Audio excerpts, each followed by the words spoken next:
रूही बनेगी भूत, रोली का बुरा हाल, और फिर नहार के सामने खुलेगा सबसे बड़ा राज। तो दोस्तों, जहां एक तरफ रूही अपने टूटे हुए जीवन को समेटने की कोशिश कर रही थी, वहीं दूसरी तरफ रोली और दादी मिलकर उसकी मौत का जश्न मना रहे थे। सच को छुपाने के लिए उन्होंने घर में रखवाई शांति पूजा। पंडित जी को बुलाया गया। घर में धूपबत्ती की महक फैल चुकी थी और दीवारों पर रूही की तस्वीरें टंगी हुई थी। लेकिन दोस्तों, जैसे ही पंडित जी ने रूही की तस्वीर पर नजर डाली, उनका चेहरा सख्त हो गया। उन्होंने वही चेहरा थोड़ी देर पहले बाहर रिक्शा में देखा था। ये कैसे हो सकता है? वो खुद से सवाल करते हैं, लेकिन कुछ नहीं बोलते। सोचते हैं शायद कोई भ्रम होगा। उधर डॉक्टर के पास पहुंची रूही जान जाती है कि नहार अब धीरे धीरे ठीक हो रहा है। डॉक्टर की बातों से उसका दिल फिर से जीने लगा। अगर सब कुछ सही रहा तो नहार फिर से चलने लगेगा। ये सुनकर रूही ठान लेती है कि अब वो दिन रात नहार की देखभाल करेगी। अब किसी भी कीमत पर मैं अपने प्यार को नहीं खोने दूंगी। लेकिन जैसे ही वो घर लौटती है, उसके कदम वहीं थम जाते हैं। पूरे घर में उसके नाम की शांति पूजा हो रही होती है। रूही की रूह जैसे वहीं जम जाती है। वो चाहकर भी कुछ नहीं बोल सकती। फौरन छिपते छिपाते कमरे में जाती है और दोबारा बूढ़ी आया का भेष बना लेती है। लेकिन उसी वक्त पंडित जी की नजर दोबारा उसी चेहरे पर पड़ जाती है। अब उन्हें कोई भ्रम नहीं होता। वो लड़की जिंदा है। पंडित जी सोचते हैं, अगर ये आत्मा नहीं है तो इंसान है, और अगर आत्मा है तो अभी भी इस घर में भटक रही है। और जैसे ही वो यह बात घरवालों से शेयर करते हैं, पूरा घर कांप उठता है।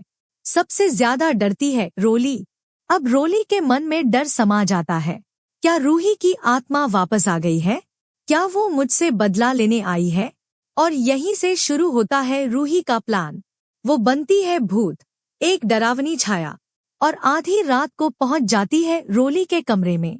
धीरे धीरे दरवाजा खुलता है। सफेद साड़ी, खुले बाल, काली आंखें।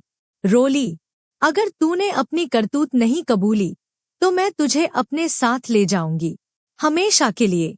रोली की चीख निकल जाती है।